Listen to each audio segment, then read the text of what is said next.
മിനിഞ്ഞാന്തി രാത്രി മഴ പെയ്ത്, ഇതാ ഇന്നലെ രാത്രിയും മഴ പെയ്തിട്ടുണ്ട്. കളൊക്കെ ഇങ്ങനെ പൊന്തിക്കൊണ്ടിരിക്കണ നമുക്ക് കാണാൻ പറ്റും. കാണുമ്പോൾ ഭയങ്കര രസം, നല്ല പച്ചപ്പുണ്ട്. ഉപ്പതാ രാവിലെ തന്നെ ഇറങ്ങിയിട്ട് കള പറിക്കൽ തുടങ്ങിയിട്ടുണ്ട്.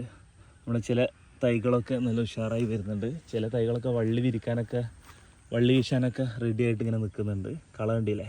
കള പറിക്കുന്ന സമയത്ത് ശ്രദ്ധിച്ച് പറിക്കണേ, വേറെ ഇളകി കഴിഞ്ഞാൽ അതും ബുദ്ധിമുട്ടാണ്. ഇവിടുന്ന് അങ്ങോട്ട് നോക്കുന്ന സമയത്ത് എന്തൊരു ഭംഗിയല്ലേ കാണാൻ. തൈകളൊക്കെ ഇങ്ങനെ പൊന്തി വരുന്നുണ്ട്. സെൻറ്ററിൽ നല്ല പച്ചപ്പുണ്ട്. ഇപ്പുറത്തും തൈകൾ നമുക്ക് കാണാൻ പറ്റും. ഈ കാണുന്ന ഏരിയയിലൊക്കെ അങ്ങനെ ഉണ്ട് കേട്ടോ. തൈകളൊക്കെ ഉഷാറായി വരുന്നുണ്ട്. ഇന്ന് ഫെബ്രുവരി 23. അപ്പോൾ ഇന്ന് എടുക്കുന്ന ഈ വീഡിയോ, അതിൻ്റെ അപ്ഡേറ്റ്സ് എന്നാണ് നമ്മൾ പോസ്റ്റ് ചെയ്യാൻ നമുക്ക് പറയാൻ പറ്റില്ല. കാരണം കഴിഞ്ഞ ദിവസങ്ങളിലൊക്കെ നമ്മൾ എടുത്തിട്ടുള്ള വീഡിയോസൊക്കെ പെൻഡിങ് ഉണ്ട്. മോന് രാവിലെ ചായ കുടിക്കാനും വേണ്ടിയിട്ട് ഇങ്ങോട്ട് തോട്ടത്തേക്ക് ഇറങ്ങിക്കണേ. ഒട്ടുമിക്ക ദിവസങ്ങളും രാവിലെ ഞാനും ഉപ്പും കൂടി ഇറങ്ങി കഴിഞ്ഞിട്ടുണ്ടെങ്കിൽ രാവിലെ എണീറ്റ് കഴിഞ്ഞാൽ അങ്ങോട്ട് പാടത്തെത്തും. കുറച്ച് നേരം ഇവിടെ ഓടി കളിക്കും, പിന്നെ സ്കൂളിൽ പോകും. ചായ കുടിക്കാനും വേണ്ടിയിട്ട് കടിയും കൊണ്ട് ഇവിടേക്ക് വന്നിക്കണേ. ഇവിടെ കരയിൽ അവിടെ ഇരുന്നിട്ട് ചായ അടിച്ചുകൊണ്ടിരിക്കുന്നത്. ഷമാമിൻ്റെ ഇലയിലൊക്കെ മഴ പെയ്തിട്ട് വെള്ളം നിൽക്കുന്നത് കണ്ടില്ലേ? വള്ളിയായി തുടങ്ങിയിട്ടുണ്ട്. ഷീറ്റിന് മുകളിലൊക്കെ വെള്ളമുണ്ട്. ഷമാമിൻ്റെ തൈകളൊക്കെ നമുക്ക് നല്ല രീതിയിൽ തന്നെ ഇവിടെ കാണാൻ പറ്റും. തൊട്ടുപുറത്ത് വെറൈറ്റി ആണിത്. പുറത്ത് യെല്ലോ, അകത്ത് റെഡ് വെറൈറ്റി വരുന്ന തണ്ണിമത്തനാണിത്. ഇതും വള്ളിയായി തുടങ്ങിയിട്ടുണ്ട്. ഇവിടെയൊക്കെ നമുക്ക് കാണാൻ പറ്റും. ഈ കാണുന്ന കണ്ടത്തിലൊക്കെ വെറൈറ്റീസാണ്. ഇവിടെയാണ് ഇപ്പോൾ നമ്മൾ പുല്ല് പറിച്ചുകൊണ്ടിരിക്കുന്നത്. ഫെബ്രുവരി 24 ആദ്യം നമുക്ക് തൈകളൊന്ന് കാണാം. തൈകളൊക്കെ കണ്ടില്ലേ? കഴിഞ്ഞ 15 നമ്മൾ പറിച്ച് നട്ടിട്ടുള്ള തൈകളാണ് ഈ കാണുന്നത്. ഇവിടെയൊക്കെ ഉണ്ട്. ചിലതൊക്കെ അത്യാവശ്യം നല്ല രീതിയിൽ ഗ്രോത്ത് ഉണ്ട് കേട്ടോ. ചിലരൊക്കെ വളർന്നു വരുന്നേ ഉള്ളൂ. ഫെബ്രുവരി 17 നമ്മൾ മണ്ണിലേക്ക് ഇട്ടുള്ള വിത്താണ്. ഡയറക്റ്റ് മണ്ണിലേക്ക് ഇട്ടുള്ള വിത്താണ്. 2 ഇല, 3 ഇല, മൂന്നാമത്തെ ഇലയൊക്കെ വിരിഞ്ഞു തുടങ്ങിയിട്ടുണ്ട്. കാണുമ്പോൾ തന്നെ എന്താ അല്ലേ, നല്ലൊരു രാവിലെ തന്നെ മനസ്സിന് ഇത്ര അധികം സന്തോഷം തരുന്ന വേറൊരു കാര്യമില്ല. ഇതുവരെ നമ്മൾ കണ്ടത് വെള്ളത്തിലിട്ട് വെച്ചിട്ട് പിന്നീട് കുത്തി കൊടുത്തായിരുന്നു.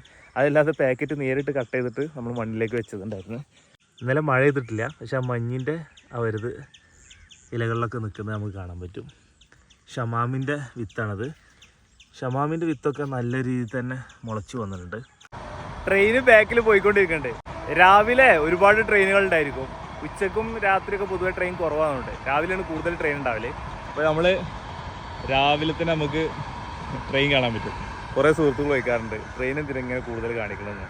നമ്മൾ ട്രെയിൻ കാണിക്കുന്നതോട് കൂടെ തന്നെ അതിൻ്റെ കൂടെ വേറെ എന്തെങ്കിലും ഒബ്ജക്റ്റ് ഫോക്കസ് ചെയ്യുന്നുണ്ടായിരിക്കും. ട്രെയിനിൻ്റെ ആ മനോഹരമായിട്ടുള്ള ശബ്ദവും അതുപോലെ തന്നെ ഈ പാടത്തുനിന്ന് ട്രെയിൻ കാണുന്ന വിഷ്വലും വരുമ്പോൾ അതിൻ്റെ ഫ്രണ്ടിൽ വേറെ എന്ത് ഒബ്ജക്റ്റ് നമ്മൾ വെച്ച് കഴിഞ്ഞിട്ടുണ്ടെങ്കിലും പ്രേക്ഷകരുടെ കാഴ്ചപ്പാടിലേക്ക് കയറി ഒക്കെ ആ ഒരു മനോഹാരിത നേരിട്ട് പെട്ടെന്ന് പിടിച്ചു പറ്റൽ ട്രെയിനായിരിക്കും. കാരണം ട്രെയിൻ ഒരു പ്രത്യേക ഒരു വികാരം തന്നെയല്ല.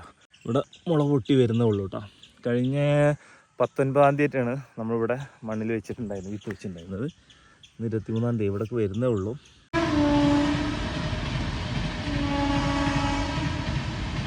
രാവിലെ വന്നിട്ട് ഞാൻ ആ തലക്കെന്ന് തുടങ്ങിയിട്ട് ഇവിടെ എത്തിയിട്ടുള്ളൂ. ഉപ്പ ഇവിടെ ഒരു ഏരിയൻ്റെ പകുതിയായിട്ടുണ്ടായിരുന്നു, അത് കംപ്ലീറ്റ് ചെയ്തിട്ട് ഉപ്പ അത് വീണ്ടും അവിടുന്ന് തുടങ്ങിയിട്ട് അവിടെ എത്തിയിട്ടുണ്ട്. ഇപ്പോൾ 2 തലക്കെന്ന് കൈ വെച്ചിട്ട് പുല്ല് പറിക്കുന്നത്. ഈ കാണുന്ന ഏരിയത്തൊക്കെ കഴിഞ്ഞിട്ടാ തൊട്ട് മുമ്പിൽ നിൽക്കുന്നുണ്ടല്ലേ. കൃഷിയിടത്തിൽ പച്ചപ്പ് കണ്ട് വിരിഞ്ഞ സമയത്തെ കാണാൻ നല്ല രസമുണ്ട്. പക്ഷെ നമുക്കിത് 8 പണി പോലെയാണ്. ഇപ്പോൾ നമ്മൾ മണ്ണിട്ടുകൊണ്ടിരിക്കുന്ന സമയത്തെ കണ്ടൊരു കാഴ്ചയാണ് കേട്ടോ. നെല്ല് കൊയ്ത്ത് മെഷീനിന് കൊയ്തുകൊണ്ടാണ് നെല്ല് എടുക്കുന്നത്. ഇപ്പോൾ കുറച്ചൊരു പിടി മണ്ണെടുത്തപ്പോൾ തന്നെ ഇതിലുണ്ടില്ല നെല്ല്. 1 ഇതാ, 2 ഇതാ, ഇതൊക്കെ തോടയിക്കണേ. പക്ഷെ ഇത് നെല്ലുണ്ട്, ഉള്ളിലുണ്ട്. രാവിലെ 7 മണിക്ക് തുടങ്ങിയതാണ്. അധികം എടുത്ത് ശീലമില്ലാത്ത പണിയായതുകൊണ്ട് ഊരക്കൊക്കെ നല്ല പണിയാണ്.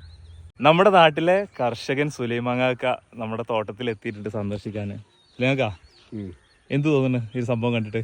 പരിപാടി നല്ല ഉഷാറാണ്. നമുക്ക് വിളവാരിയൊക്കെ ദൈവതമ്പുരാൻ ഉണ്ടാക്കി തരട്ടെ. നമ്മൾ ശ്രമിക്കുക, ഭാഗ്യം നമ്മളെ തുണക്കട്ടെ. വേണ്ട, നമ്മൾ വേനൽക്കാലത്ത് പോയി തണ്ണിമത്തന് എപ്പോഴും സീസണാണ്. കാരണം വർഷമല്ലാത്ത എല്ലാ സമയത്തും തണ്ണിമത്തന് വേനൽക്കാലത്ത് സീസണാണ്. തണ്ണിമത്തൻ ഉണ്ടെങ്കിൽ പച്ചക്കറി ഉണ്ടാക്കാൻ കൃഷി നെല്ല് ഉണ്ടാക്കാൻ പാടില്ല എന്ന് എൻ്റെ അഭിപ്രായം. കാരണം അല്ലെങ്കിൽ നമ്മൾ കൈക്കോ എന്തെങ്കിലും കൊയ്യണം. ഈ കൊയ്ത്ത് മെഷീനിൽ കൊയ്തുള്ള ഇതിപ്പോ കൊയ്ത്ത് മെഷീന് ഫാനിന് തള്ളുന്ന മുറിപ്പതിരും സാധാ നെല്ലും എല്ലാം കൂടിയിട്ടാണ് മുളക്കണത്.